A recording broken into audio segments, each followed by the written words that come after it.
question time! Last week you guys sent in your questions around coronavirus for us to answer, and we've got a very special guest helping us to answer them. What did we do on Wednesday? Destroyed my hair. But it's normal now, it's back, it's alright. If you guys haven't seen that video, make sure you go back to last Wednesday's The Door Tries dyeing Isak's hair and give it a little like. You guys sent in some questions, so here they are. Obviously, this was before the lockdown was announced. But a lot of it still applies. Yeah, exactly. That was exactly what I was going to say. Stop Amazing. Right out of my mouth. Let's start with our first question, which is from Sol. The virus is lethal as everyone's saying it is, or are the media just bigging it up? Hello, I'm Sarah Scott. I'm Director of Public Health for Gloucestershire. I think there are some really confusing reports in the media at the moment. I think there are some things to remember that might help you wade your way through these confusing reports. So the majority of people that get COVID do recover. We know that we see much lower numbers of COVID cases in children and young people. So there are some things that make you more predisposed, more likely to get COVID. So for example, we see higher numbers of cases and more poorly people with COVID in those aged over 75. And some ethnic groups, for example those from southern India and the Indian subcontinent, are more predisposed to getting complications as well. Also, if you have heart problems or type 2 diabetes, you're more likely to get a complication which might mean you're in hospital with COVID. I think the important thing to remember is that whilst you might be a young person and very likely to get COVID, and if you do, the symptoms probably will be quite mild, it's about who you're mixing with if you do have COVID, and the importance of maintaining social distance and washing your hands and wearing a face mask, because you might pass it on to someone who might have more severe complications. Thanks for that question, Sol. The next question is from Ryan. Hi, my name's Ryan, and one of my questions is, why are there different guidelines for different areas of the UK and around the world? So each country is able to set its own rules about how best it believes it can deal with the virus, and partly that's due to the number of infections in its population and how it's moving through its population. So are there particular groups that are more badly affected in different countries, and that might influence what lockdown measures you might want to impose or what guidance you might want to give. So I think in England we have obviously different rules to Wales, Scotland and Northern Ireland, which I think some people do find confusing. I think the rationale for that is understanding how best we can respond to our population in England with regard to how the virus is spreading and who it's affecting.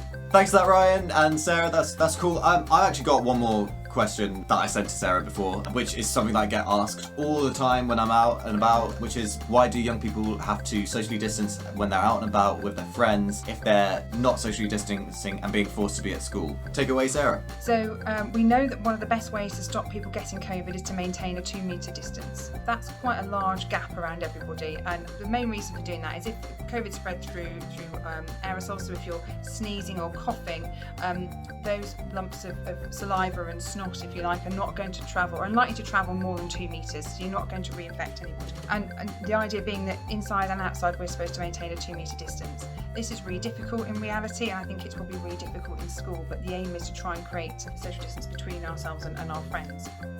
I think I can see how people are finding it difficult to understand how they can mix in school in, for example, a group of 8, but they can't meet in the park with the same group. I think one of the reasons for this is that everything we do to help reduce the risk of transmission will help. We know that a lot of the people that have COVID in the country at the moment don't have symptoms. It's spreading really quickly.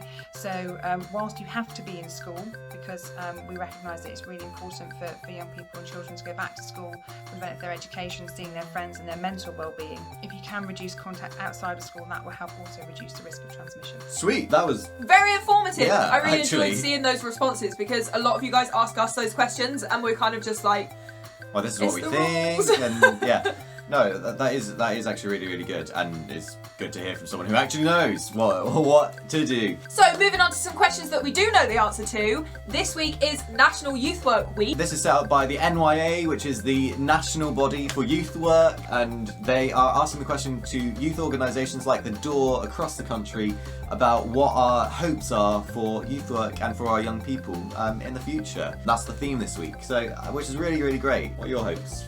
My dream for the future is to have young people knowing that their voices are heard, like young people having the confidence to go and speak at like community council meetings and to speak up at school and stuff like that in different areas, and knowing that when they speak their voices will be heard and that they will be respected and treated the same as like everyone else, or like, you know, an adult with a master's in science or whatever and a young person are literally, they're equal. Like, one knows more about science, but they're both equal, and I would really love for young people to know that they're equal and to be treated as equals all around their life and every activity that they do. What's your answer? I actually really hope that for young people that we'd have a situation, it's kind of similar to yours really, but actually not just that young people's voices are heard, but really actually that young people have value for themselves and that they know like that they have hope for the future really. Like that's,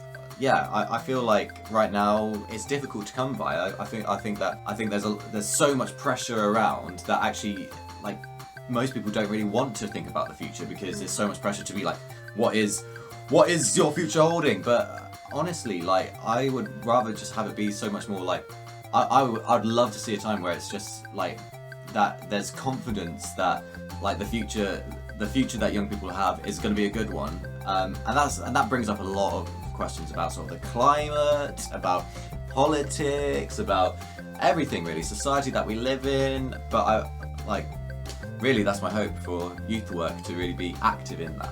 A final thing from me that I just want to say with the recent announcements is that things will be a little bit different, but you'll still see us around and we're still going to be here for you. If you guys want to find out more, make sure you're heading to our website. The link is in the description below.